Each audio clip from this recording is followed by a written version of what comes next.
दत्तगुरूंना सर्वात प्रिय भक्त कोण असतो? उत्तर ऐकून तुम्हीही विचारात पडाल. सामान्य माणूस दुःखात रडतो आणि देवाला दोष देतो, पण दत्तगुरूंना तोच भक्त प्रिय असतो जो भयंकर संकटातही अत्यंत हसतमुख आणि शांत राहतो. हा भक्त आलेल्या प्रत्येक संकटाला साक्षात ईश्वराने स्वतःच्या हाताने दिलेला अत्यंत गोड आणि कर्माची शुद्धी करणारा प्रसाद मानून अत्यंत आनंदाने स्वीकारतो.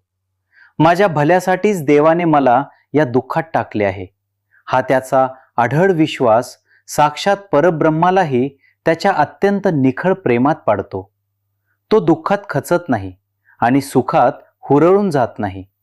त्याची ही अत्यंत स्थिर आणि स्थितप्रज्ञ अवस्था देवाला सर्वात जास्त भावते. अशा भक्ताला संकटातून बाहेर काढण्यासाठी साक्षात दत्तगुरू स्वतः अदृश्य ढाल बनतात, कारण त्याची डोळस भक्ती ईश्वराचे हृदय पूर्णपणे जिंकून घेते. जगातील सर्वात मोठे दुःख हे मी करतोय या खोट्या अहंकारात दडलेले आहे, आणि दत्तगुरूंना हा अहंकार असणारा माणूस अजिबात आणि कधीही आवडत नाही. जो भक्त आपले सर्व यश आणि सर्व कामे हे केवळ दत्तगुरूंच्या इच्छेने होत आहे असे म्हणून अत्यंत नम्रपणे त्यांच्या चरणी अर्पण करतो, तो त्यांना प्रिय असतो. त्याच्या मनातून स्वतःच्या संपत्तीचा, ज्ञानाचा आणि मोठेपणाचा अत्यंत सूक्ष्म आणि जाचक अहंकार कायमचा आणि पूर्णपणे जरून खाक झालेला असतो. अहंकाराचे हे भयंकर ओझे उतरवल्यामुळे त्याचे मन एका लहान आणि निरागस बालकासारखे अत्यंत निर्मळ, मोकळे आणि स्फटिकासारखे पारदर्शी बनते. भक्ताची ही शून्यावस्था आणि निखळ निरहंकार वृत्ती दत्तगुरूंना स्वतःचे सर्व अथांग वैभव त्याच्या पायाशी अत्यंत प्रेमाने आणि दासासारखे ओतण्यास भाग पाडते. ज्या भक्ताचे मन सूडबुद्धीने किंवा रागाने सतत पेटलेले असते, तिथे साक्षात ईश्वराचा वास कधीही आणि कोणत्याही परिस्थितीत राहू शकत नाही. दत्तगुरूंना तो भक्त सर्वात जास्त आवडतो, जो स्वतःला प्रचंड मानसिक आणि शारीरिक त्रास देणाऱ्या विरोधकांनाही अत्यंत मोठ्या मनाने आणि सहज माफ करतो. ज्याने मला त्रास दिला त्याला त्याचे कर्म फळ देईल. मी माझे हात आणि मन खराब करणार नाही, हा त्याचा अत्यंत प्रगल्भ आणि सात्विक विचार असतो. क्षमाशीलतेची ही साक्षात आईसारखी भावना भक्ताच्या हृदयाला एका अत्यंत पवित्र, चैतन्यमय आणि कोणत्याही ताणतणावाविना असणाऱ्या निर्दोष मंदिरात रूपांतरित करते. दुसऱ्याच्या अत्यंत मोठ्या अपराधांना पोटात घालणारा हा भक्त साक्षात दत्तगुरूंच्या अत्यंत विशाल आणि क्षमाशील स्वरूपाचाच एक जिवंत आरसा बनतो. देवाला मिळवण्यासाठी संसारात राहूनही संसाराच्या मोहापासून अत्यंत अलिप्त राहणारा भक्त ईश्वराला प्रिय असतो. तो आपली पत्नी, मुले आणि संपत्ती ही साक्षात ईश्वराचीच ठेव मानून एक अत्यंत प्रामाणिक रखवालदार म्हणून स्वतःची सर्व सांसारिक कर्तव्ये हसतमुख पार पाडतो. कुणी जवळ आले म्हणून तो मोहात अडकत नाही, आणि कुणी कायमचे सोडून गेले म्हणून तो दुःखाने कोलमडून कधीही रडत बसत नाही. चिखलात उमललेल्या कमळासारखे अत्यंत विरक्त जीवन जगण्याची त्याची ही दैवी कला साक्षात अवधूत दत्तगुरूंच्या अद्वैत तत्वाशी अत्यंत अचूक जुळते. संसाराचे सर्व भयंकर घाव झेलूनही मनावर कसलाही ओरखडा न उमटू देणारा हा कर्मयोगी भक्त दत्तगुरूंच्या डोळ्यांतील अत्यंत लाडका आणि चमकता तारा असतो. दत्तगुरूंकडे काहीतरी मागण्यासाठी जाणारी रांग खूप मोठी असते, पण त्यांना तोच भक्त प्रिय असतो जो देवाकडे स्वतःसाठी काहीही आणि कधीही मागत नाही. तो केवळ आपले कर्म अत्यंत प्रामाणिकपणे करत राहतो आणि फळ काय द्यायचे याचा सर्व अधिकार साक्षात विश्वाच्या मालकाच्या अत्यंत अचूक न्यायावर सोडून देतो. भक्तीतील हा अंगावर काटा आणणारा निस्वार्थपणा देवाला इतका भावतो की भक्त न मागताही देव त्याला जगातील सर्व अथांग आणि चिरंतन सुखांचे धनी बनवतो. मागणारे हात जेव्हा केवळ देणारे आणि निखळ सेवा करणारे हात बनतात, तेव्हा साक्षात दत्तगुरू स्वतः त्या हातांना अत्यंत घट्ट आणि प्रेमाने धरून ठेवतात. सर्व काही सुरळीत असताना देवाची पूजा सगळेच करतात, पण दत्तगुरूंच्या खऱ्या भक्ताची ओळख त्याच्या अत्यंत भयंकर आणि जीवघेण्या संकटाच्या वेळी होते.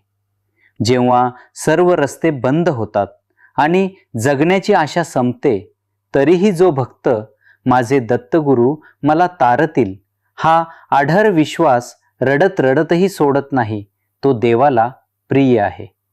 श्रद्धेची ही सर्वोच्च आणि अत्यंत प्रखर कसोटी असते, जिथे भक्ताची निष्ठा आणि ईश्वरावरील प्रेम काडी मात्रही कमी न होता 1000 पटींनी जास्त आणि प्रखर बनते.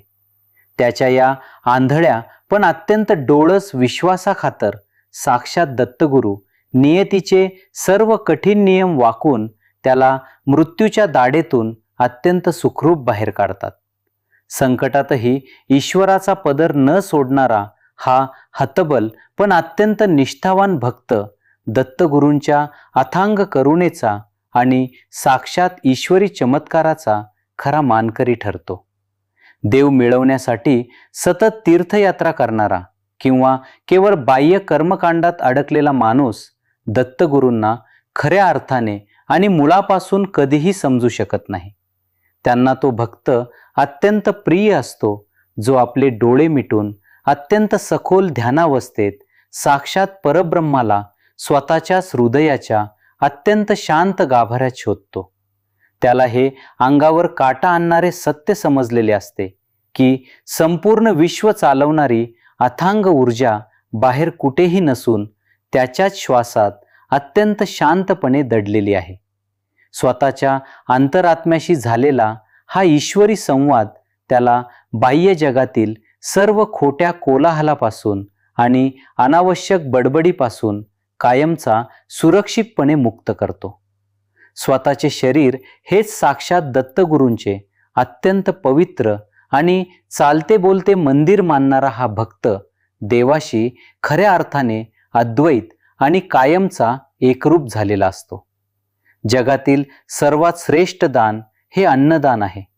पण जे लोक नाव मिळवण्यासाठी किंवा मोठेपणा दाखवण्यासाठी दान करतात, ते ईश्वराच्या नजरेतून अत्यंत वेगाने खाली पडतात. दत्तगुरूंना तो भक्त सर्वात जास्त प्रिय असतो, जो अत्यंत गुप्तपणे आणि कोणताही गाजावाजा न करता भुकेल्या जीवांची पोट तिडकीने आणि अत्यंत मायेने भूक भागवतो. त्याच्या उजव्या हाताने केलेले सात्विक दान त्याच्या डाव्या हातालाही समजत नाही, एवढी निखळ आणि ईश्वरी पारदर्शकता त्याच्या दानाच्या अत्यंत शुद्ध हेतूत असते. माता अन्नपूर्णेची आणि साक्षात दत्तगुरूंची ही अत्यंत आवडती आणि निस्वार्थ सेवा भक्ताचे सर्व भयंकर पितृदोष एका क्षणात जाळून त्याला अत्यंत पवित्र करते. जगाच्या डोळ्यांपासून कायम लपून राहणारा हा अन्नदाता भक्त साक्षात ईश्वराच्या दरबारात मात्र अत्यंत मानाच्या आणि परमोच्च सन्मानाच्या शिखरावर विराजमान असतो. माणूस म्हटल्यावर चुका होतातच, पण दत्तगुरूंच्या दरबारात तोच भक्त श्रेष्ठ ठरतो, जो स्वतःच्या अत्यंत भयंकर चुका लपवण्याऐवजी अत्यंत प्रामाणिकपणे मान्य करतो. ज्यावेळी भक्त देवाच्या मूर्तीसमोर उभा राहून आपल्या पापांबद्दल अश्रू ढाळत अत्यंत खऱ्या आणि निर्मळ मनाने पश्चाताप व्यक्त करतो, तेव्हा देव खऱ्या अर्थाने वितळतो. दत्तगुरू केवळ त्याच्या डोळ्यांतील तो पश्चातापाचा प्रामाणिक आणि अत्यंत शुद्ध भाव पाहतात. हा एकच क्षण भक्ताच्या मागील सर्व भयंकर पापांना आणि शापांना एका झटक्यात जाळून त्याला एका अत्यंत सात्विक आणि नव्या तेजस्वी जीवनाची सुरुवात करून देतो. स्वतःचा अहंकार बाजूला ठेवून देवासमोर अत्यंत लहान आणि उघडा होणारा हा भक्त साक्षात दत्तगुरूंच्या अत्यंत विशाल आणि क्षमाशील कुशीचा खरा वाटेकरी असतो. माणसाचे अर्धे आयुष्य उद्या काय होईल या खोट्या चिंतेत जाते, पण दत्तगुरूंना तोच भक्त भावतो जो ही चिंता साक्षात ईश्वराच्या तिजोरीत कायमची जमा करतो.